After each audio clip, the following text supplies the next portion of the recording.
কখনো আমরা খুব ব্যথিত হয়ে পড়ি।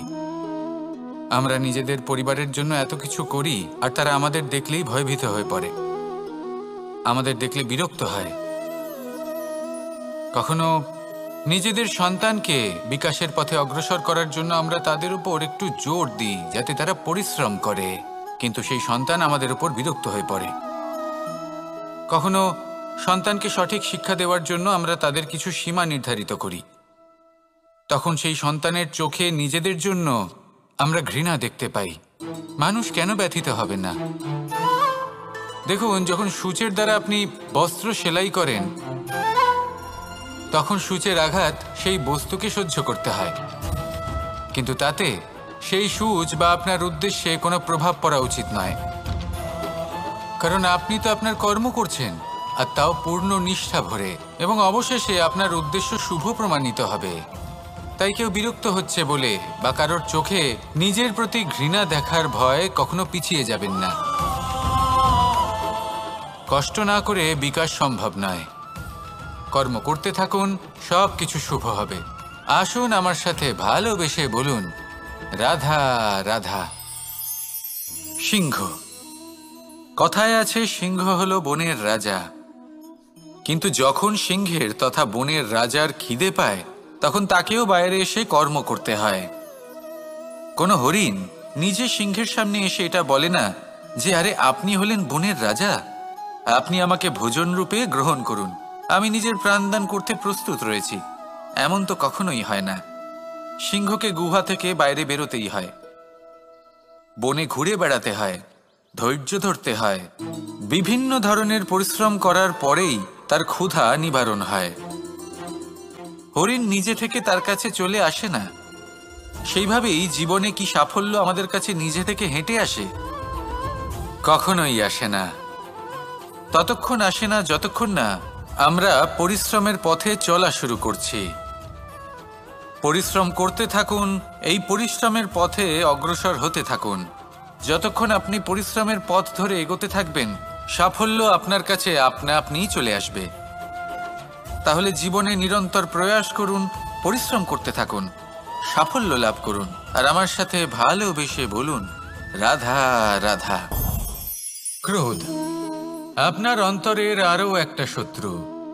এই ক্রোধ আসলে কি?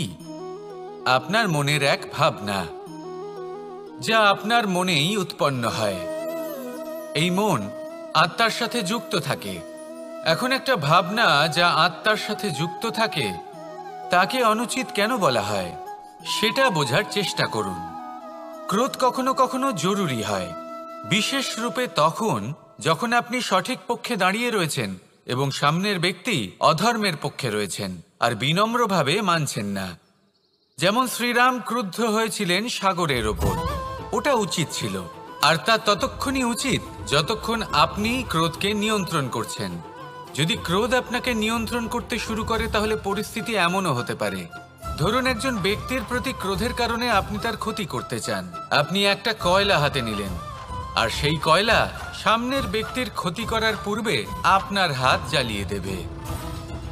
ব্যাস, ক্রোধ এটাই করে। সর্বপ্রথম আপনার ক্ষতি করে, আপনার বিবেক হরণ করে নেয়, আপনি আপনার নিয়ন্ত্রণ হারিয়ে ফেলেন আর সবকিছু নষ্ট হয়ে যায়।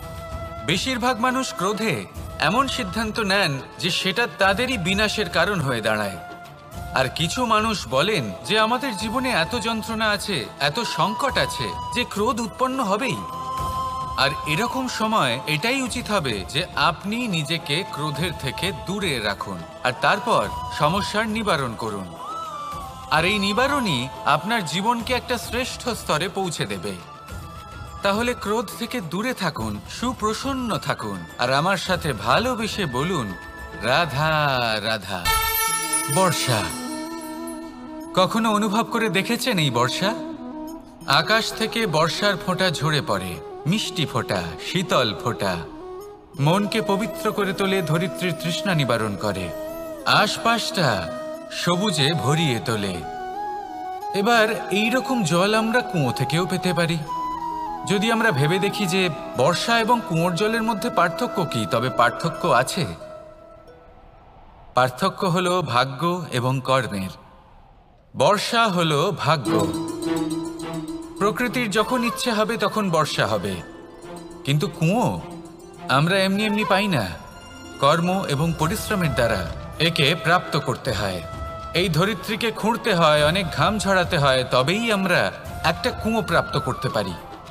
এবার এই বর্ষা, এটা সারা বছর হয় না, কিন্তু কুয়ো এটা বছরের পর বছর আমাদের তৃষ্ণা নিবারণ করে। এবার এর থেকে আমরা কি শিক্ষা লাভ করি? এটাই যে আপনি ভাগ্যের ওপর বিশ্বাস রাখুন, কিন্তু নিজের কর্মের ওপর আস্থা রাখুন। কারণ কর্ম এবং পরিশ্রম আপনাকে এই সংসারের যে কোনো শিখরে পৌঁছে দিতে পারে।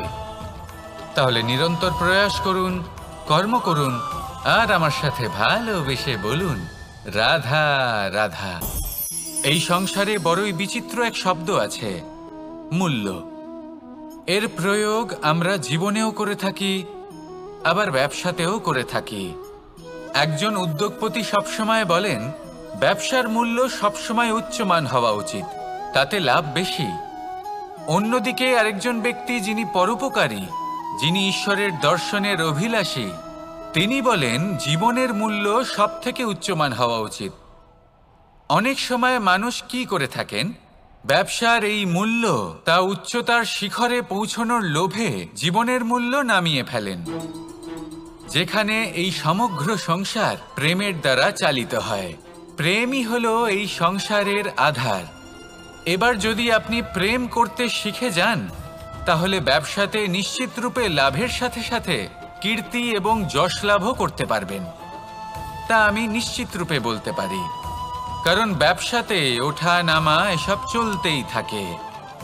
জীবনকে আপনি যদি একবার উচ্চতায় নিয়ে যেতে পারেন, তাহলে তা কখনোই নামবে না। আসুন আর আমার সাথে ভালোবেসে বলুন, রাধা রাধা। আমাদের গৃহে অনেক কক্ষ রয়েছে, কিন্তু এমন কি আছে যে একটাই থাকে? আমাদের গৃহের দ্বার। এমন কেন হয়? অনেক দ্বার তো থাকতেই পারে। ভেবে দেখুন, একটা বিশাল ভবন রয়েছে, তার চতুর্দিকে অনেক দ্বার আছে। ভালোই হবে, যাতায়াত করতে সুবিধা হবে, কিন্তু এমন আমরা কেন করি না? এবার আপনি বলবেন যে এটার উত্তর তো সহজ, যতগুলো দ্বার থাকবে ততজন দ্বারপালও থাকবে। কে কখন কোথা থেকে আসবে, কোথায় চলে যাবে, সেদিকে খেয়াল থাকবে না। চুরির সম্ভাবনাও বেড়ে যাবে। যাক, এই বিষয়ে অন্তত আপনি বোঝেন। সেই জন্য আপনার গৃহে একটাই দ্বার রয়েছে, কিন্তু আপনার মনের বিষয় কি জানেন? আপনার মনেও কি কোনো দ্বার আছে? নেই? তার মানে যে কোনো ব্যক্তি যেখান থেকে খুশি আসতে পারে, আর আপনার মনে যা খুশি প্রবেশ করিয়ে চলে যেতে পারে।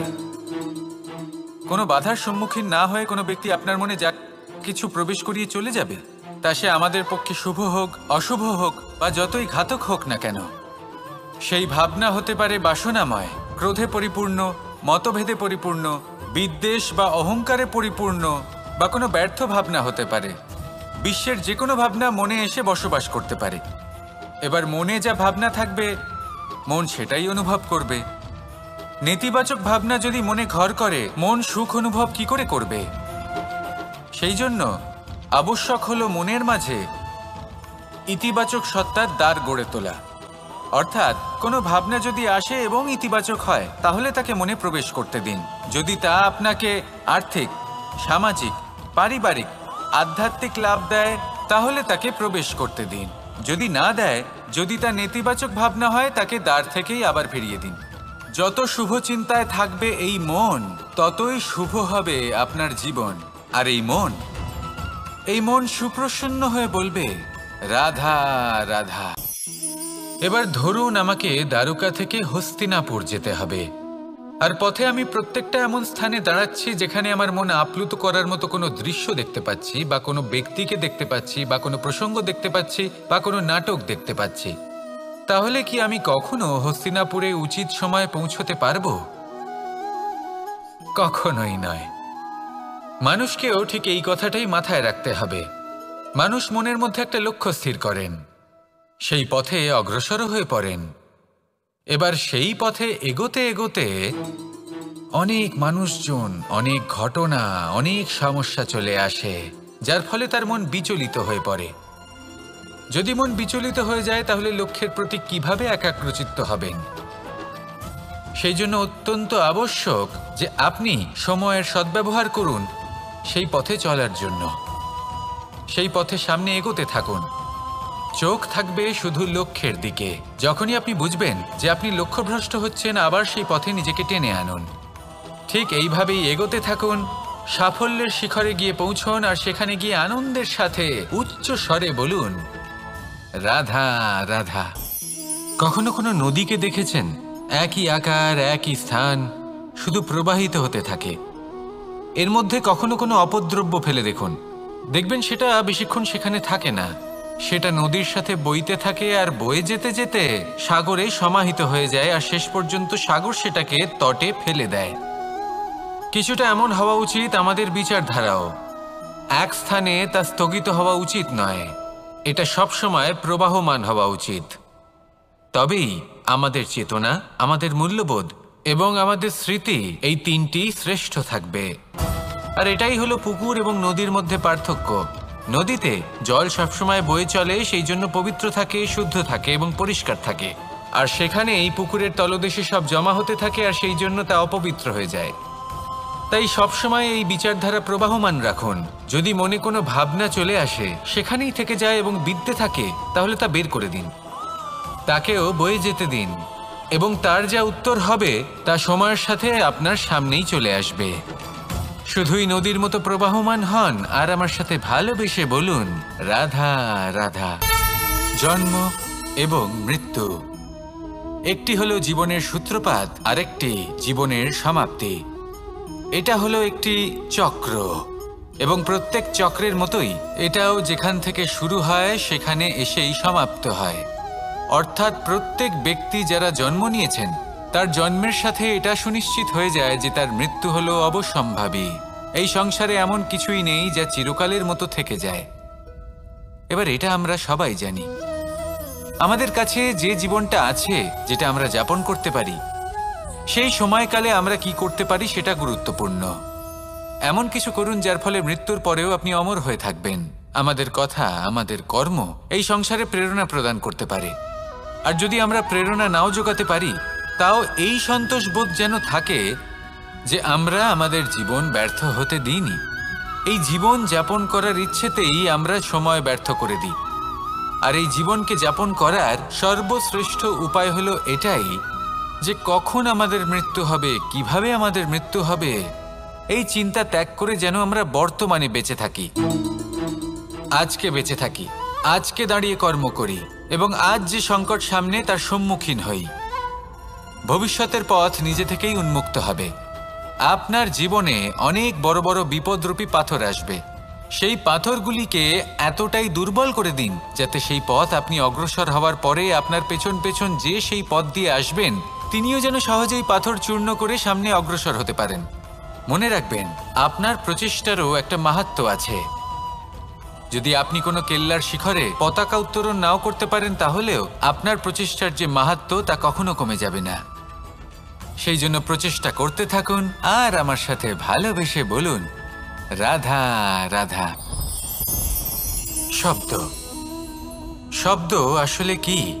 শুধুই কয়েকটি অক্ষরের সমষ্টি, নাকি আমাদের বাণী? এই শব্দ এমন এক শক্তি যা কাউকেই নিজের বশবর্তী করে ফেলতে পারে। শব্দ এমন এক অস্ত্র যা কাউকে ক্ষত বিক্ষত করে দিতে পারে। এই শব্দ হলো একটি নাদ স্বরূপ যা কোনো ঘুমন্ত ব্যক্তিকেও জাগিয়ে তুলতে পারে এবং নিজের লক্ষ্যের দিকে অগ্রসর করতে পারে। শব্দে এত শক্তি আছে যে কারোর মনে এতটা আঘাত দিতে পারে যে সে হয়তো জীবনে আর কখনো এগোতেই পারল না। তাহলে এই শব্দের প্রয়োগ খুব ভেবে চিন্তে করবেন। এবং এই শব্দের মতোই হলো নীরবতা। অনেক সময় এই নীরবতা আমাদের সহায়ক হয়ে ওঠে। অনেক সময় এটা আমাদের অনুশোচনাকে অনেক বেশি বাড়িয়ে তুলতে পারে। ভীষ্ম পিতামহ, অঙ্গরাজ কর্ণ, যখন দ্রৌপদীর বস্ত্রহরণ হচ্ছিল তখন এনারা নীরব ছিলেন। দুর্যোধনের বিরোধিতা করেননি, ওকে বাধা দেননি। আর তারপর কি হলো সেটা আপনারা সকলে জানেন। দেখতে গেলে নীরবতা চুপ করে থাকা, কিন্তু যদি কোনো দুষ্টের সামনে চুপ করে থাকেন, যদি তার বিরোধিতা না করতে পারেন, তাহলে এই নীরবতাই অনেক বড় পাপের আকার ধারণ করে। মনে রাখবেন আর আমার সাথে ভালোবেসে বলবেন, রাধা রাধা।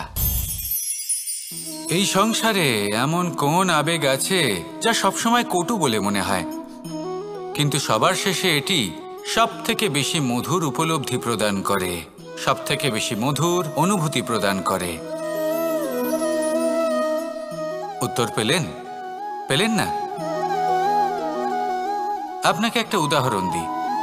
যখন মাতা সীতাকে অপহরণ করা হয়েছিল, তখন শ্রীরাম অপেক্ষা করেছিলেন 4 মাস পর্যন্ত। উনি খুঁজতে চেয়েছিলেন, কিন্তু উনি ওনার খোঁজ বন্ধ রেখেছিলেন। কল্পনা করে দেখুন ওনার কতটা যন্ত্রণা হয়েছিল। উনি শুধু অপেক্ষা করছিলেন, কারণ তখন বর্ষা ছিল। অনেক দিন পর্যন্ত সূর্যের আলো দেখা যায়নি। উনি জানতেন এরকম সময় বানর সেনার পক্ষে বনের মধ্যে পথ খোঁজা খুবই কঠিন কাজ হবে। সাগর পার করা অত্যন্ত কঠিন হয়ে দাঁড়াবে। তারা হয়তো বনের মধ্যে পথ হারিয়ে ফেলবে। উনি অপেক্ষা করলেন, আর এই অপেক্ষার ফল হিসেবে উনি কি লাভ করলেন? সাগরে সেতু নির্মাণ করলেন এবং মাতা সীতাকে সসম্মানে আবার ফিরিয়ে আনলেন। যদি শ্রীরাম অপেক্ষা না করতেন, তাহলে হয়তো এই সব কিছু কখনোই সম্ভব হতো না। এটাই হলো শক্তি ধৈর্যের। এটাই হলো আমাদের কাছে শিক্ষা। এই ধৈর্যই প্রত্যেকবার আমাদের অত্যন্ত কঠিন বলে মনে হয়। ধৈর্য ধরা অত্যন্ত কঠিন, কিন্তু অবশেষে এটাই সব থেকে শ্রেষ্ঠ ফল দান করে, সব থেকে মধুর উপলব্ধি, সব থেকে মধুর অনুভূতি প্রদান করে। তাই ধৈর্য ধরে থাকুন, সব কিছু শুভ হবে। আর তখন এই মন প্রফুল্ল হয়ে বলবে, রাধা রাধা।